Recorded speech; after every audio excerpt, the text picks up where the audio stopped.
하나님 말씀 봅니다. 빌립보서 3장 2절, 3절, 2절 보도록 하겠습니다. 빌립보서 3장 2절과 3절, 2절입니다. 같이 읽겠습니다. 그들을 삼가고 행악하는 자들을 삼가고 몸을 상해하는 일을 삼가라. 하나님의 성령으로 봉사하며 그리스도 예수로 자랑하고 육체를 신뢰하지 아니하는 우리가 곧 할례파라. 아멘. 지난주에는 빌립보서의 큰 주제인 주 안에서 기뻐하라라고 하는 말씀을 3장 1절을 통해서 살폈습니다.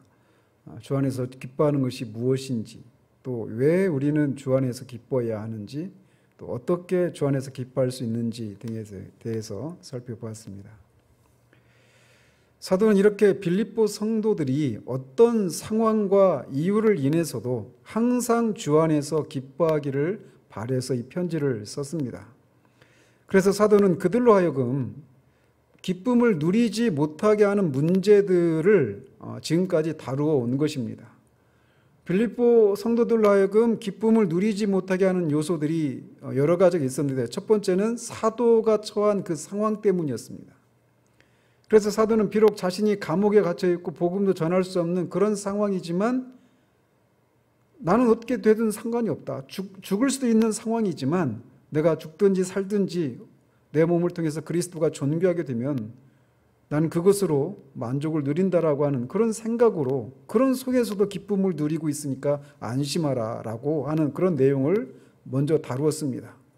그리고 빌립보 교회가 겪고 있는 복음을 믿는 것으로 인한 핍박, 이런 것을 인해서도 이 빌립보 성도들이 기쁨을 누리지 못하고 있었는데, 그런 상황에 대해서도 사도는 다루었습니다. 그리고 빌립보 교회 내에 있는 다툼과 분열의 문제로 인해서도 그들은 기쁨을 누리지 못했는데, 그 문제를 앞에서 다루었고, 또 빌립보에서 사도 바울을 섬기도록 보낸 에바브로 디도가 죽을 병에 걸렸다라고 하는 그 소식들 때문에도 그들은 위로가 필요한 상황이었습니다. 그래서 사도는 지금까지 이런 문제들이 그런 문제들이 있어서 기뻐할 수가 없는 상황처럼 보이는데도 어떻게 그런 상황 속에서도 주 안에서 기쁨을 누릴 수 있는지, 이런 문제들을 그들에게 가르쳐 왔었습니다.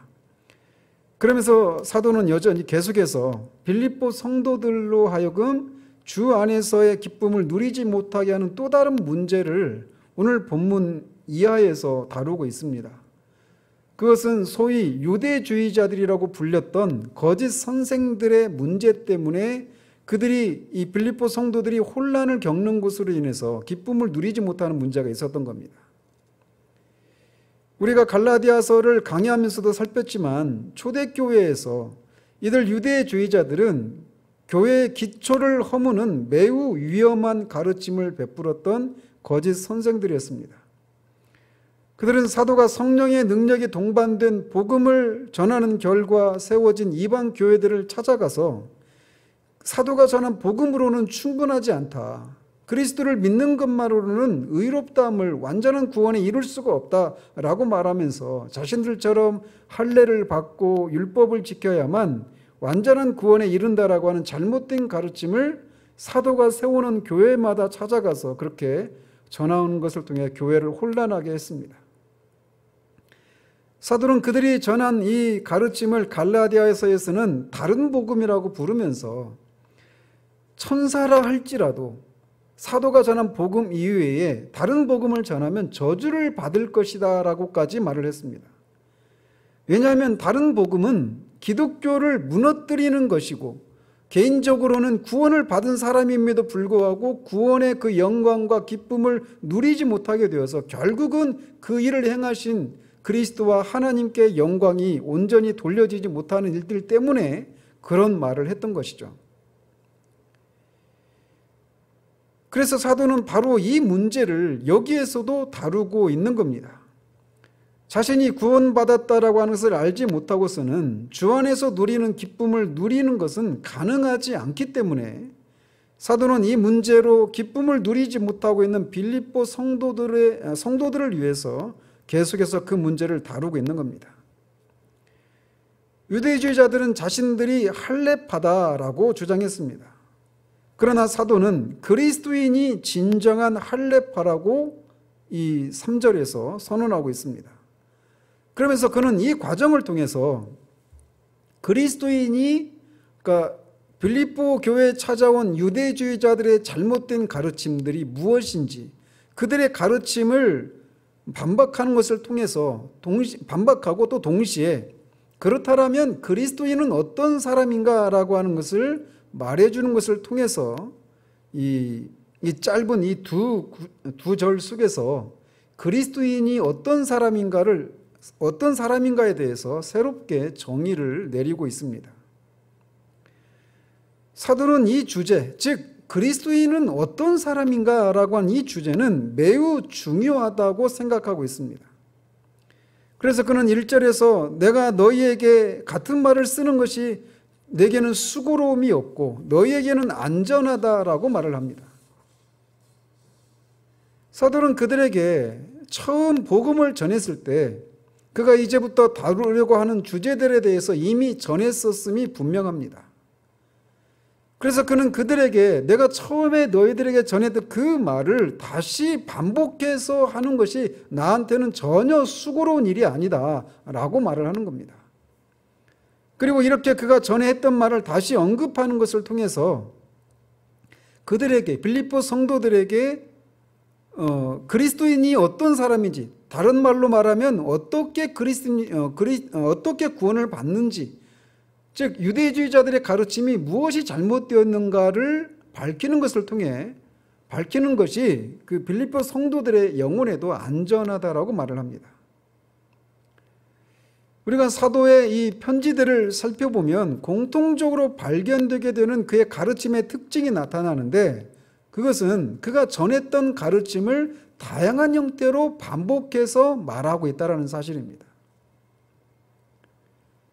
사도가 이렇게 이미 전하고 또 가르쳤던 것을 반복하는 것, 그리고 그 반복하는 일이 자신에게는 전혀 수고로운 일도 아닐 뿐더러 그 반복된 가르침을 받는 그 성도들에게도 안전하다라고 하는 이 사실은 어느 누구도 나는 이제 그리스도의 복음에 대해서 마땅히 알아야 할 것을 충분히 알았다, 그래서 나는 더 이상 그런 복음을 들을 필요가 없다라고 생각하는 일이 있을 수가 없다라고 하는 사실을 우리에게 가르쳐주고 있습니다. 사실 저와 같은 설교자들이 하는 일이 바로 이런 일이죠.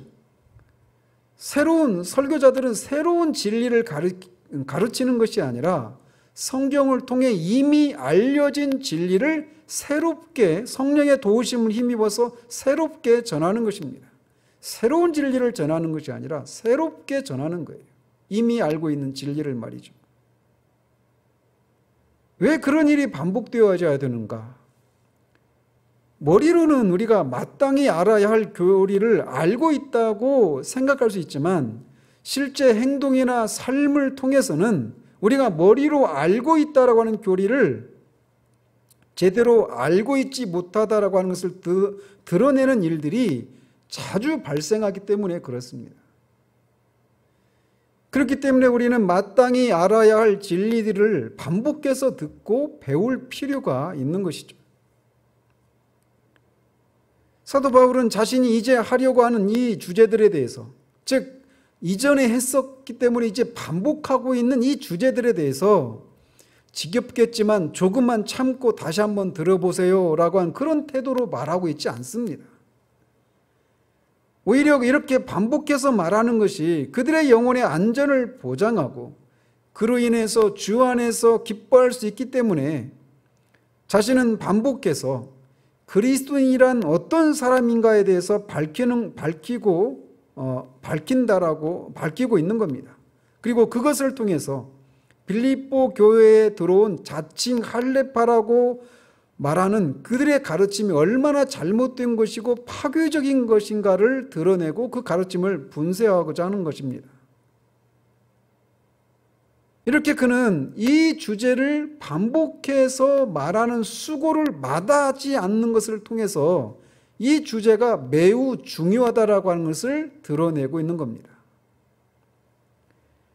또한 사도가 이 주제가 매우 중요하다라고 하는 것을 2절에서 모두 3번에 걸쳐서 삼가라 삼가라 삼가라라고 하는 단어를 반복하고 있는 것을 통해서도 이 주제는 매우 중요한 주제라고 하는 것을 보여주고 있습니다. 그들은 개들을 삼가고 행악하는 자들을 삼가고 몸을 상해하는 일을 삼가라라고 말합니다. 그러면서 빌립보 교회에 들어온 유대주의자들을 개들로, 행악하는 자들로, 몸을 상해하는 일을 하는 자들로 그렇게 말하고 있는 거예요. 그러면서 그들을 삼가야 한다라고 말하면서 이렇게 3번이나 그들을 삼가야 한다라고 강조해서 말하는 것을 통해서 이 주제가 매우 중요하다라고 하는 것을 드러내고 있는 겁니다. 또 사도는 자신이 다루려고 하는 주제의 중요성을 이렇게 잘못된 가르침을 전하는 자들을 개들, 또 행악하는 자들, 몸을 상해하는 자들로 부르는 것을 통해서 이 주제가 굉장히 중요하다라고 하는 것을 간접적으로 드러내고 있습니다. 우리는 사도가 여기에서 유대주의자들을 개들이라고까지 부르는 것을 보면서 어떻게 사도가 그렇게 심한 말을 할 수 있지라고 생각할 수 있습니다. 그런데 사도가 유대주의자들을 개들이라고 부르는 이유는 뭐냐면 유대주의자들이 빌립보 성도들에게 사도가 전한 복음으로는 충분하지 않고 자신이 말하는 것처럼 할례를 받고 율법을 행하고 성전에서 예배를 드리는 이런 일들을 해서 온전한 구원에 이른다. 이게 온전한 구원에 이르는 길이다 이렇게 말하면서 그것을 받아들이지 않는 사람들을 개들이라고 불렀거든요. 그래서 그들이 사용했던 말을 되받아쳐서 오히려 그들이 말하는 것처럼 개들이다 이렇게 말을 하고 있는 겁니다.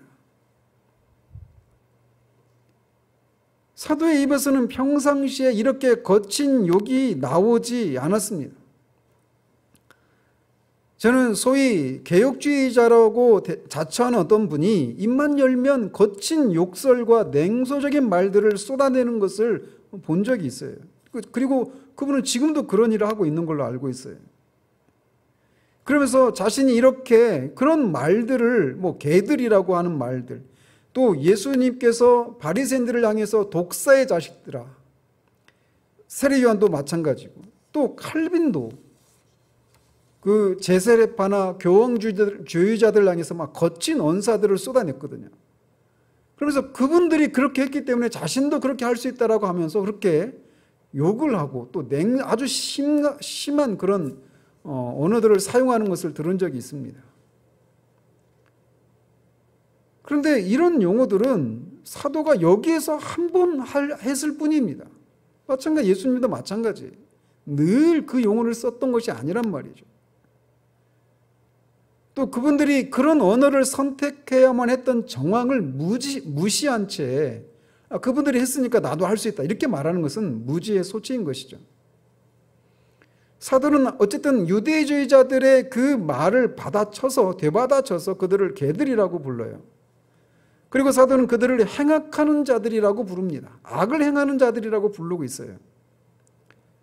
그들은 자신들이 전하는 가르침을 통해서 완전한 구원에 이른다라고 말을 하고 있지만 그 가르침은 오히려 그리스도의 사역이 충분하지 않다라고 하는 것을 말하는 것이고 결국 사람들로 말미암아 완전한 구원이 아니라 오히려 그리스도가 아닌 것들, 뒤에서 말하는 것대로 하면 육신을 신뢰하는 것을 통해서 구원이 아니라 멸망에 빠지게 하는 악을 행하는 것이 결과를 초래하기 때문에 그들을 행악하는 자들이라고 부르고 있습니다.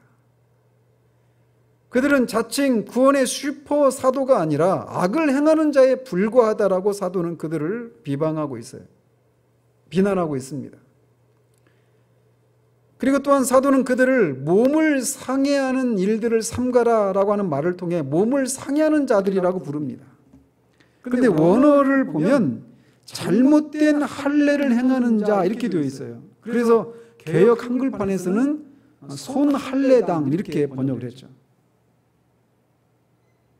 그러면서 우리가 할례당이다, 할례파다라고 말을 해서 일종의 언어 유희를 하고 있는 겁니다. 근데 우리가 진짜 할례파고 저 사람들은 손할례파다. 그래서 결국은 몸을 상해하는 그런 일밖에, 그런 것밖에는 하지 않는 그런 사람에 불과하다라고 그들을 일종의 풍자하면서 비판하고 있는 것이죠. 즉 이렇게 사도는 그들을 이렇게 과격한 표현을 통해 과격한 표현으로 부르는 것을 통해서 자신이 다루려고 하는 주제가 매우 중요하다라고 하는 것을 드러내고 있는 겁니다. 마지막으로 사도는 그렇다면 무엇이 그리스도인이 되게 하는지에 대한 궁극적인 답을 제시하는 것을 통해서 이 문제의 중요성을 드러내고 있습니다. 그러면서 그는 방금 말씀드린 것처럼 그들을 개들, 행악자들, 손할례당 이렇게 부르는 자들과 그들을 그렇게 부르면서 그들과 어떤 면에서 그리스도인은 다른지라고 하는 이 세 가지 관점을 제공하는 것을 통해서 그리스도인에 대한 정의를 내리고 있습니다. 즉 사도는 그리스도인은 어떤 사람인지에 대해서 유대주의자들과 비교해서 세 가지 관점에서 그리스도인은 이런 사람들이다라고 말을 하고 있는 거예요. 사도가 이렇게 그리스도인이 어떤 사람인가를 이렇게 중요한 이 주제가 굉장히 중요하다라고 말하는 이유가 있다라면 이 주제야말로 우리의 영원한 미래에 중요한 영향을 미치기 때문에 그렇습니다. 그리스도인이 어떤 사람인가를 이해하는 것에 따라서 우리의 영원한 운명이 달려있기 때문에 이 주제는 매우 중요하다는 것이죠. 따라서 잘못된 가르침을 피하는 것도 역시 너무나 중요한 것입니다. 이런 이유 때문에 그리스도인은 어떤 사람인가를 매우 중요한 주제라고 여기고 이렇게 강조하고 있는 것입니다. 뿐만 아니라 그리스도인이 어떤 사람인가를 바르게 알 때에만 사도가 이 편지를 통해서 빌립보 성도들이 누리기를 원했던 주 안에서 기뻐하는 삶을 살 수 있기 때문에 그렇습니다. 잘못된 교리는 우리에게서 그리스도인으로서 마땅히 누려야 하고 누릴 수 있는 이 주 안에서의 기쁨을 빼앗아 가는 것입니다. 따라서 사도가 여기에서 제시하고 있는 그리스도인에 대한 세 가지 관점에서의 정의에 대해서 바르게 이해하는 것은 이 땅에서 그리스도인들에게 허락된 이 영광스러운 특권을 누리는 일을 좌우하는 매우 중요한 주제라고 할 수 있습니다. 특히나 오늘날처럼 요즘처럼 교회가 사회에 존재해야 하는 이유를 세상이 충분히 알지 못하는 이 가난한 시대에는 더욱더 그러합니다. 어떤 환경 속에서도 주 안에서 기쁨을 누리는 그리스도인의 삶이야말로 세상이 기독교에 대해서 가지고 있던 생각에 일종의 균열을 일으키고 도대체 저 사람들이 저런 삶을 살아가게 만드는 것이 무엇인가를 물으러 오는 일이 생겨나게 되는 겁니다. 그렇기 때문에 그리스도인은 어떤 사람인가에 대해서 바르게 아는 것은 매우 중요한 일인 것입니다. 다시 말씀드리지만 빌립보 교회에 들어온 유대주의자들의 잘못된 가르침으로 인해서 빌립보 교회는 혼란을 겪고 있었습니다. 자신의 구원을 확신하지 못하는 동안은 결코 주 안에서 기뻐할 수가 없습니다. 그런데 유대주의자들은 그리스도를 믿는 것만으로는 충분하지 못하다. 온전한 구원에 이르기 위해서는 그리스도를 믿을 뿐만 아니라 사도가 전한 복음을 믿을 뿐만 아니라 할례도 받고 성전 예배를 드려야 하고 율법을 지켜야 한다라고 가르쳤습니다. 유대주의자들이 그것을 가르쳤다라고 하는 것을 어떻게 알 수 있느냐 하면 사도가 그리스도인을 우리는 하나님의 성령으로 봉사하며 그리스도 예수로 자랑하고 육체를 신뢰하지 아니한다라고 하는 말을 통해서 유대주의자들의 가르침이 이런 그런 할례를 받고 성전 예배를 드리고 또 율법을 지키는 것, 이런 것들이라고 하는 것을 우리가 알 수 있습니다. 먼저 유대주의자들은 성전 예배, 즉 희생제사를 드려야 한다라고 주장했습니다. 그러나 사도는 그리스도인은 성령으로 봉사하는 사람이라고 말을 합니다. 여기서 봉사한다라고 하는 말이 예배한다라고 하는 말과 동일한 단어입니다. 즉 그리스도인은 성령으로 예배하는 사람이다라고 말을 하는 거예요. 누구에 비해서? 유대주의자들은 성전에서 예배해야 된다라고 주장하는 사람들이라면 진짜 자칭 할례파라고 말하는 유대주의자들은 그렇게 주장하는데, 진짜 할례파인 그리스도인은 성전에서 예배하는 자들이 아니라 성령으로 예배하는 자들이다, 이렇게 말을 하고 있는 거예요. 누구를 예배한다고 말을 하느냐면 하나님을 성령으로 예배하는 자가 그리스도인이고 그가 진짜 할례파다, 이렇게 말을 하고 있는 겁니다. 따라서 자신이 그리스도인인지 아닌지를 알 수 있는 한 가지 시금석을 예배와 관련해서 사도가 우리에게 제시해 주고 있는 거예요. 사도는 빌립보 성도들, 너희들은 유대주의자들로부터 하나님을 예배하기 위해서는 성전에서 율법에 따른 예배, 즉 희생제사를 드려야 한다라고 듣고 있지만 그리스도인은 이제 더 이상 그런 식으로 예배하는 사람이 아니다. 그리스도인은 이제 성령으로 예배하는 사람들이다라고 말하고 있는 겁니다. 성전 예배 자체가 잘못되었기 때문이 아니라 이제는 새로운 시대가 열렸기 때문에 이제 성령으로 하나님을 예배하게 되었다라는 거예요.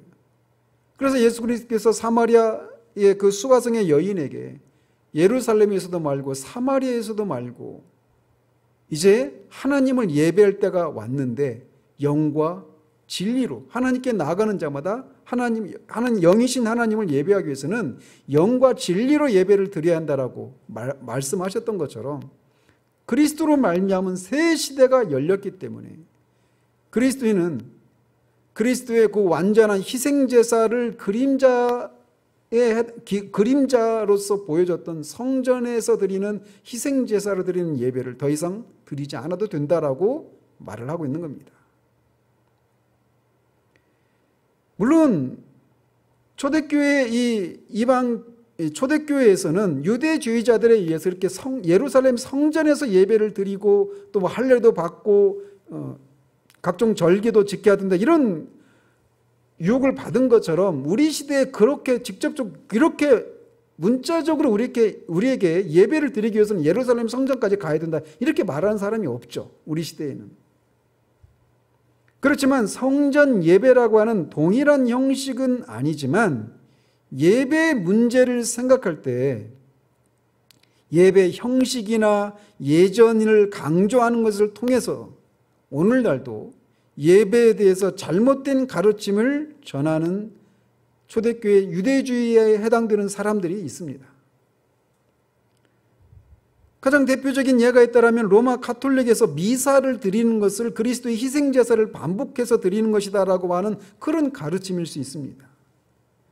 그러나 그것뿐만 아니라 예배 드리는 장소나 장엄한 형식의 예전을 강조하는 것을 통해서도 사도 당시의 유대주의자들이 예배에 대해서 가졌던 잘못된 생각들을 오늘날에도 우리는 찾아볼 수 있는 겁니다.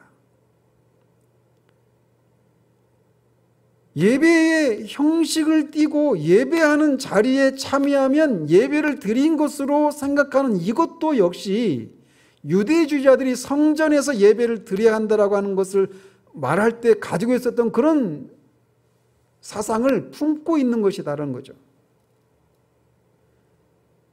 그렇다고 해서 예배 형식도 없고 의식도 없이 자유롭게 드린다고 해서 그런 예배를 우리는 드리고 있으니까 성령으로 예배하고 있다, 이렇게 단정적으로 말씀드릴 수는 없습니다.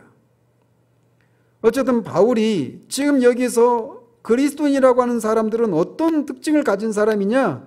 하나님을 성령으로 예배하는 사람들이다라고 정의를 내리고 있는 겁니다. 그 예배만이 진정한 예배요 하나님이 받으시는 예배다라고 말하고 있는 거예요. 따라서 내가 그리스도인인가 아닌가를 알 수 있는 첫 번째 시금석이 있는데, 그것은 내가 과연 성령으로 예배를 드리고 있는가, 이것을 통해서 내가 그리스도인인가 아닌가를 알 수 있는 것입니다. 그렇다면 내가 성령으로 예배하고 있는지를 어떻게 알 수 있을까요? 여러 가지를 말씀드릴 수 있겠지만, 유대인들이 성전에서 예배드리는 그것을 질타하시면서 선지자들을 통해서 그렇게 질타하시고, 또 예수님 당시에도 마찬가지입니다. 그들을 질타하실 때 가장 많이 책망하신 게 뭐냐면 그들의 형식주의였어요. 예배를 왜 드려야 되느냐? 그렇게 예배 드리라고 했기 때문에, 즉 의무에서 예배를 드리는 겁니다. 그래서 만약 내가 예배를 드리는데 예배를 드려야 하기 때문이라고 하는 의무감에서만 예배를 드리고 있다라면, 그리고 예배 드리는 것이 고역으로 느껴지고 있다면, 그것은 성령으로 드리는 예배가 아니다라고 할 수 있습니다. 성령으로 예배할 때의 예배는 의무감에서만 그치는 것이 아니라 하나님을 예배하고 싶은 욕망에서 드리게 되어 있습니다. 따라서 그런 예배에는 억지나 강요의 요소 대신에 자발적이고 예배하고 싶은 강렬한 욕구가 존재하게 되는 겁니다. 저는 우리 주일학교 아이들이 어릴 적에는 의례 부모님을 따라서 예배 드려야 한다고 생각하다가 점점 머리가 커져가면서 억지로 예배를 막 강요를 받으니까 억지로 드리고 있는 그런 모습을 보면서 마음에 큰 슬픔이 있습니다. 저 역시도 그러했습니다. 저 같은 경우는 안 가면 저희 어머니한테 맞았으니까, 좀 커서는 안 가면 어쨌든 집안이 편치 않았으니까 예배를 거의 빠지지 않았죠. 또 어머니가 꾸짖지 않는다 하더라도 왠지 안 나가면 안 될 것 같은 어떤 일종의 강박관념에 의해서 그렇게 교회에 나가서 예배를 드렸던 것을 기억합니다.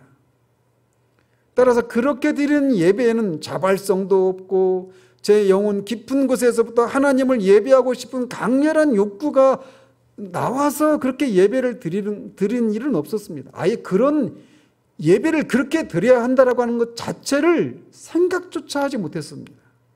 따라서 예배는 매우 형식적이었고 강압적이었고 차가운 것에 불과했습니다. 그러나 거듭나고 예수 그리스도를 믿어 구원을 받은 이후에 예배는 너무나 좋은 것이었습니다. 늘 기다려지는 시간이었고, 예배 중에 부르는 찬송이나 기도는 제 마음이 하나님을 향해 흘러가는 것이 무엇인지를 아는 그런 것이었습니다. 우리의 마음이 진리에 대해서 감동을 받고 마음이 움직이게 되고 성령의 인도하심을 깨닫게 되는 일이 일어납니다. 이런 것이 성령으로 예배드리는 것에서 나타나는 특징들 중에 몇 가지라고 할 수 있어요. 그런 예배에는 생명력이 넘치고 기도도 차갑거나 형식적이지 않고 따뜻하고 사랑이 넘치고 자유롭습니다. 왜냐하면 성령께서 우리 마음에 하나님의 사랑을 부어주시기 때문에 그렇습니다. 이번 주 주일 오전에도 말씀드린 것처럼 성령으로 하는 기도가 그런 특징을 가지고 있는 거죠.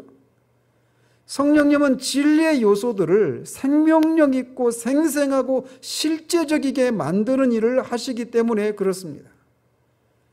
옛날에 제가 봤던 영화 중에 박물관이 살아있다라고 하는 그 영화를 본 적이 있는데, 그 영화를 보면 낮에는 그냥 전시되어 있는 그냥 그 피규어라고 하잖아요. 그 미니어처들이 그냥 전시되어 있는데, 밤만 되면 동물이고 원시인이고 이런 사람들이, 이런 것들이 다 막 살아서 막 움직이는 겁니다. 그런 것처럼 성령께서 성령으로 드리는 예배에는 이렇게 우리가 그동안 교회를 출입하면서 혹은 교회에 출입을 하지 않았다 하더라도 성경의 가르침들이 갑자기 살아서 꿈틀대면서 우리에게 다가오게 하시는 일들을 하십니다. 그래서 성경의 가르침들이 갑자기 살아 꿈틀대고 우리에게 다가오고 예배 가운데서 살아계신 하나님의 임재를 경험하고 예배가 그렇게 살아계신 하나님을 만나는 자리이기 때문에 그 예배에는 늘 생명과 활기와 따뜻함과 사랑과 자유함이라고 하는 그런 요소가 늘 있기 마련인 거예요. 우리가 이 세상에서도 사랑하는 사람을 만나는 그 자리에서 느끼는 그 흥분, 그 좋음, 그 생생함, 이거를 더 확대시키면 성령으로 드리는 예배의 특징들을 우리가 어느 정도는 유추할 수 있습니다. 그리고 성령으로 드리는 예배는 우리를 점점 예배를 위해서 필요한 수단으로 여겨졌던 것들을 점점 덜 의지하게 만드는 요소가 있습니다. 예를 들면 건물을 그렇게 의지하지 않습니다. 즉 예배를 드릴 수 있는 어떤 크고 장엄한 화려한 그런 건물이 있어야 된다. 이런 것들로부터 우리가 점점 자유해지는 거예요. 또는 예배 의식이랄지 의전이랄지 또는 성직자들 그리고 다른 사람들까지도 덜 의지하게 만듭니다. 예배를 드리는 데 있어서 의전이나 건물이나 성직자들을 반드시 요구한다라고 하는 그런 것을 주장하는 그룹이 있다면 아마도 로마 카톨릭일 것입니다. 그래서 그들의 예배는 매우 엄숙하고 그 건물도 그렇고 그거를 집전하는 성직자의 그런 그 사제의 그런 행동 하나하나가 굉장히 절제되어 있고 굉장히 사람들로 하여금 어떤 경외감과 엄숙함을 불러일으키는 그런 요소들이 있어요. 그리고 그들의 예배 가운데 드려지는 기도도 기도문이 정해져 있죠. 그런데 그렇게 로마 카톨릭에 속해 있었던 복음주의자들의 전기를 읽어보시면 그분들이 하나님을 예배하고 또 기도하고 찬송하는 그런 것들 속에 이 성령으로 드리는 그 예배에서 나타나는 그런 특징들이 있다라고 하는 것을 우리가 쉽게 발견하게 됩니다. 즉 그들은 그 로마 카톨릭에 속해 있으면서도 복음주의자였던 그 사람들의 전기를 보면 그들은 그 예배에서 필요하다고 생각되는 건물이나 성직자들이나 어떤 의전이나 이런 것들을 또는 다른 사람들을 크게 의지하지 않는 그런 모습들을 발견합니다. 예를 들면 잔느 규옹이랄지 또는 잔느 규옹의 그 영향을 받았던 프랑스와 그 페넬론 같은 그분들의 이 책들을 보면 그들이 드리는 기도나 예배에 그런 요소들이 넘치는 것을 발견할 수 있습니다. 그들은 교회에 출석하지 못하고 또 동료들도 없이 혼자 있는 경우들도 있었습니다. 그런 외적인 수단들이 없었던 때가 있었지만 그런 외적인 수단들의 부재가 그들로 하여금 하나님을 예배하는 것을 방해하지 못했어요. 저는 코로나 바이러스로 인해서 벌어진 이 시국에 우리가 이런 예배의 자유함들을 누릴 수 있는 그런 훈련의 기회로 삼기를 바랍니다. 우리는 분명히 교회에 모여서 함께 예배해야 할 의무가 분명히 있습니다. 그래서 그렇게 함께 모여서 예배할 때 성령으로 예배를 해야 돼요. 그렇지만 부득이 그렇게 할 수 없는 경우들도 있습니다. 때로는 목사가 없는 경우도 있을 수 있고 주변에 같이 예배할 사람이 한 명도 없는 경우도 있을 수 있습니다. 때로는 예배 드릴 수 있는 그런 환경은커녕 주변이 너무 소란스럽고 분주한 상황에 처할 수도 있어요. 그러나 그런 모든 예배를 드리는 데 있어서 필요하다고 생각하는 그런 수단들이 없는 오히려 방해가 되는 것 같은 그런 상황 속에서도 우리는 성령으로 예배할 수 있습니다. 우리는 이것이 무엇인지를 알아야 해요. 성령으로 예배드리는 사람에게 하나님은 더 이상 관념과 사변 속에 계시는 존재하는 하나님이 아니게 됩니다. 팡세라고 하는 그 수필을 썼던 블레즈 파스칼이라고 하는 분이 하나님을 깊이 만나고 고백했던 것처럼 성령으로 예배할 때의 하나님은 더 이상 철학자나 이 세상의 지혜자의 하나님이 아니십니다. 즉 사람들이 생각 속에서 만들어낸, 그래서 사람들의 관념 속에, 사변 속에만 머물러 있는 그런 존재가 아니게 돼요. 그는 아브라함과 이삭과 야곱의 하나님, 우리 주 예수 그리스도의 아버지가 되시는 분으로 살아계신 인격체이심을 인식하게 됩니다. 성령으로 기도할 때 하나님의 임재를 인식하고 기도하는 것처럼 영으로 드리는 예배 역시 하나님의 임재를 느끼고 예배드리게 됩니다. 하나님의 임재를 인식하면서 그분을 향한 경외심을, 경건한 두려움을 가지게 될 뿐만 아니라 동시에 하나님을 예수 그리스도로 말미암아 아빠, 아버지로서의 그런 친밀함을 누리며 예배하게 됩니다.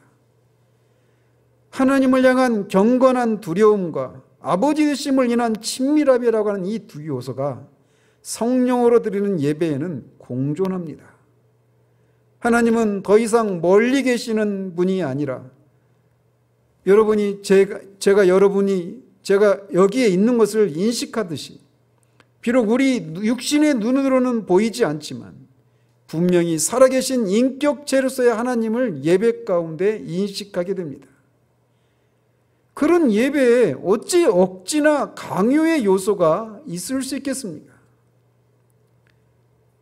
이렇게 사도는 할례파라고 부르는 진짜 할례파인 그리스도인은 유대주의자들과 달리 성전에서 예배드리는 사람이 아니라, 그래서 강요나 의무나 또는 어떤 형식이나 수단들이 있어야만 예배드리는 사람이 아니라 성령으로 예배드리는 사람이다라고 말을 하고 있는 거예요. 그리스도인은 성령으로 예배드리는 사람들입니다. 이어서 사도는 그리스도인이라고 하는 존재는 그리스도 예수로 자랑하는 사람이라고 말을 합니다. 즉 한 사람이 그리스도인인가 아닌가에 대한 두 번째 시금석은 그리스도가 자신의 삶에 있어서 어떤 자리와 지위를 차지하고 계시는가로 알 수 있다고 말하고 있는 셈입니다.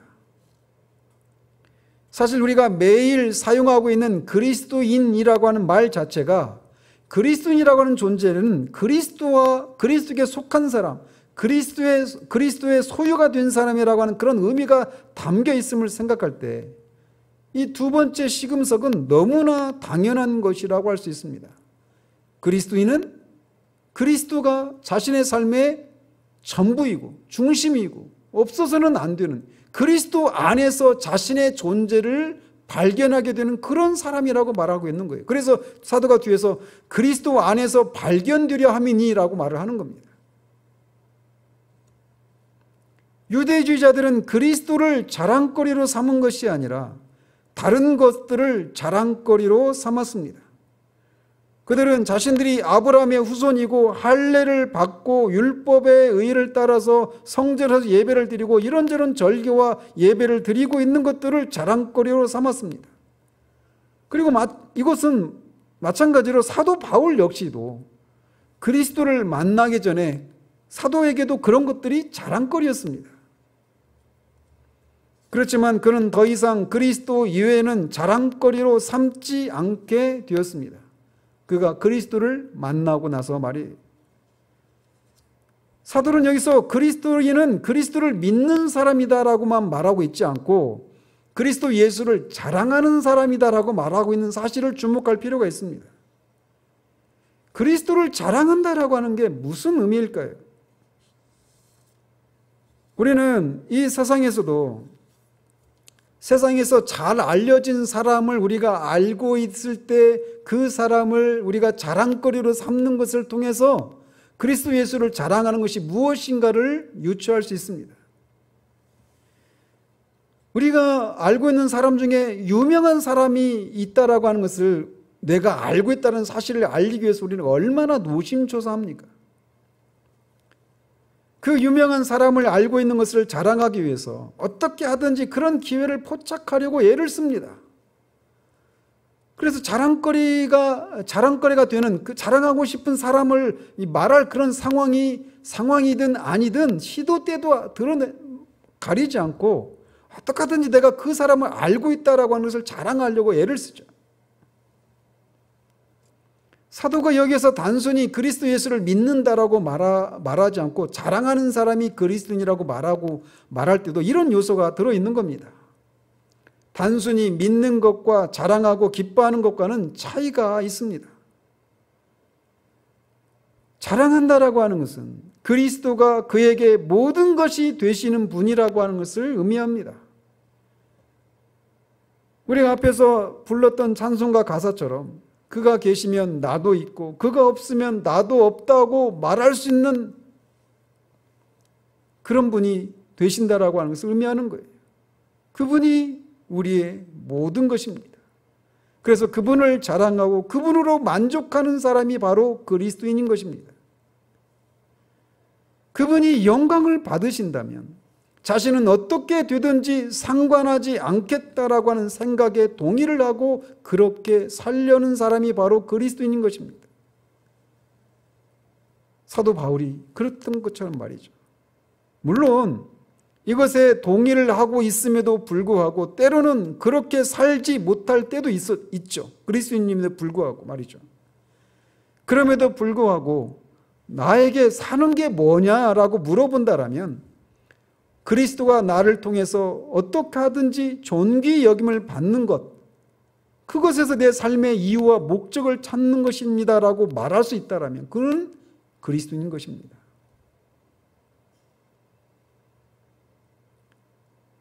지금 우리가 실제로 그런 삶을 살지 못하고 있어도 우리는 맞아, 내가 그리스도인이라고 하는 존재는 그리스도가 나에게 전부인 그런 사람이지. 어떻게 하든지 내가 가난하게 되든 부하게 되든 고난 가운데 있든 평탄하든 배웠든 못 배웠든 어떤 상황 가운데 있든지 나를 통해서 그리스도가 존귀하게 되기만 한다라면 나는 그것으로 만족을 누리는 사람이지 라고 하는 사실들을 우리는 일깨움을 받아야 되는 것이죠. 그렇다면 그리스도인은 그리스도의 무엇을 자랑하는 사람일까요? 간단하게 말씀을 드리면 그분의 인격과 그분이 하신 일들을 자랑하는 자랑을 해야 하는 겁니다.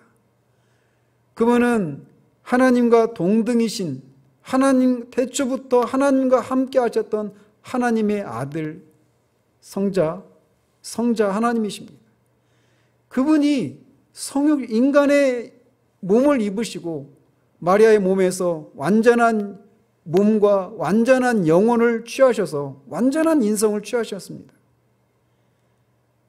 그리고 원래부터 가지고 있었던 신성을 가진 채 한 인격 안에 두 본성이 연합을 이루고 있는 그런 분이십니다. 그분이 그런 인격을 가진 분은 이 세상에 그분 혼자밖에 없습니다. 그리고 그분이 이 땅에 오셔서 우리를 대신해서 율법을 지키시고 우리를 대신해서 율법의 형벌을 받아서 십자가에 죽으시고 다시 살아나시고 승천하시고 지금은 하나님 보좌 우편에 앉아 계십니다. 그분의 인격과 사역을 자랑하는 거예요.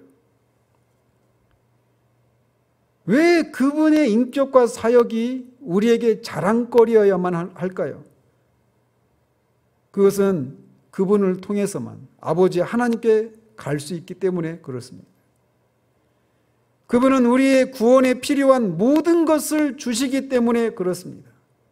죄사함을 받아야 될 필요가 있다면 그분께 가시기 바랍니다. 그분에게 죄사함이 있습니다. 하나님의 심판으로 인한 두려움 가운데 있어서 하나님과 화목을 이룰 필요를 강렬하게 느끼고 있다면 그리스도께 가십시오. 그분은 하나님과 우리 사이에 화목제물로 죽으시고 다시 살아나신 분이십니다. 그분은 우리에게 새 생명을 주시고 새로운 본성을 주시기 위해서 성령을 보내시는 분이십니다. 그러니 새 생명을 누리고 새 본성을 갖기를 원한다면 그리스도께로 피하십시오. 그런 것을 주시는 분이기 때문에 우리는 그분을 자랑거리로 삼아야 하는 것이죠. 뿐만 아니라 그분이 우리에게 그리스도인의 삶을 살 수 있는, 오늘 빌립보서의 상황과 관련해서 말씀을 드리면 어떤 상황 가운데서도 우리가 주 안에서 기뻐할 수 있는 그런 힘과 능력을 우리가 힘입어서 그런 삶을 살기를 원한다면 그것을 주실 수 있는 그리스도께 가시면 됩니다. 그런 분이시기 때문에 우리는 그리스도를 자랑거리로 삼아야 하는 것이죠. 이렇게 그리스도인은 주 예수 그리스도를 자랑거리로 삼는 사람입니다. 마지막으로 사도는 그리스도인은 육체를 신뢰하지 않는 사람이라고 말을 합니다. 사도가 말하는 육체는 뒤에서 말하는 민족적인 혈통이 될 수도 있고 지혜나 능력이나 지적인 능력이나 자신의 출신 배경이나 학벌이나 경제적인 지위와 부 등등 사람들이 자랑거리로 삼는 것들과 함께 또 자기 의라고 하는, 자기 열심이라고 하는 그런 것을 신뢰하지 않는 것을 의미합니다.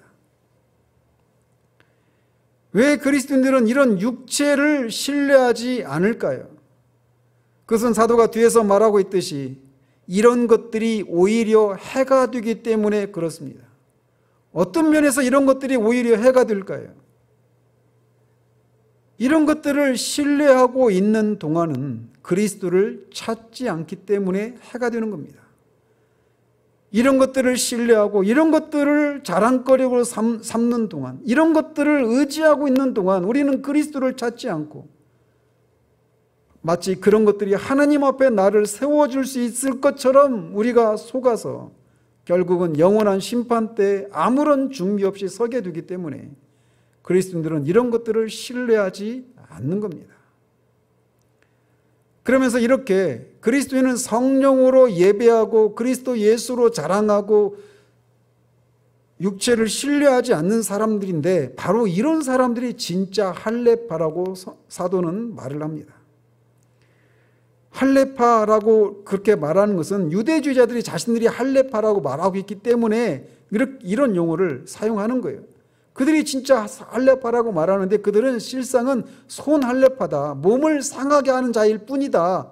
그들은 진짜 할례파가 아니라 진짜 우리가 진짜 할례파다라고 말을 하는 겁니다. 그럼 할례파가 뭐냐?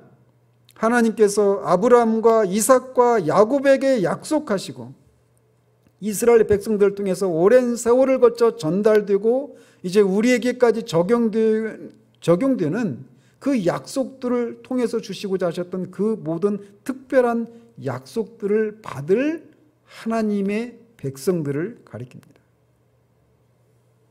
즉 우리가 진짜 그렇게 아브라함부터 이스라엘을 통해서 말씀하셨던 그 특별한 약속을 받을 하나님의 백성들이다, 우리가 라고 말을 하는 거예요. 유대인들은 자신들이 그 약속을 받을 사람들이다라고 말을 합니다. 왜? 자신은 아브라함의 자손이니까, 유대인이니까, 할례를 받았으니까, 율법을 따라 그 절기를 지키고 성전 예배를 드리고 있으니까 그렇게 생각했단 말이죠. 그러나 그들이 누렸던 그 지위가 이제는 이스라엘 백성들이 누렸던 그 지위가 이제 교회로 대체되었다라고 말을 합니다. 이제 교회가 영적인 이스라엘이고 진정한 할례파라고 사도가 말을 하고 있는 거예요. 사도는 내가 할례파다라고 말하지 않고 이 편지를 받고 있는 이방인인 빌립보 성도들과 자신을 포함해서 우리가 할례파다라고 말을 하고 있습니다. 이방인과 유대인인 유대인으로 구성된 교회가 진짜 할례파이고 그 할례파, 하나님의 백성 공동체이고 그 하나님의 백성들에게 하나님께서 아브라함을 통해서 이삭을 통해 야곱을 통해 또 이스라엘 백성들 향해 오랜 세월 동안 약속하셨던 그 모든 복들을 받을 진정한 하나님의 백성들이라고 말을 하고 있는 겁니다. 이렇게 그리스도인은 성령으로 예배하는 사람이고 그리스도 예수로만 자랑하는 사람이고 육체를 신뢰하지 않는 사람들입니다.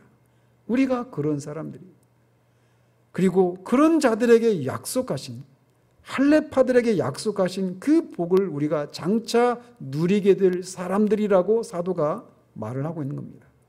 이 사실을 우리가 바르게 알 때 우리는 어떤 상황 속에서도 주 안에서 기뻐할 수 있는 겁니다.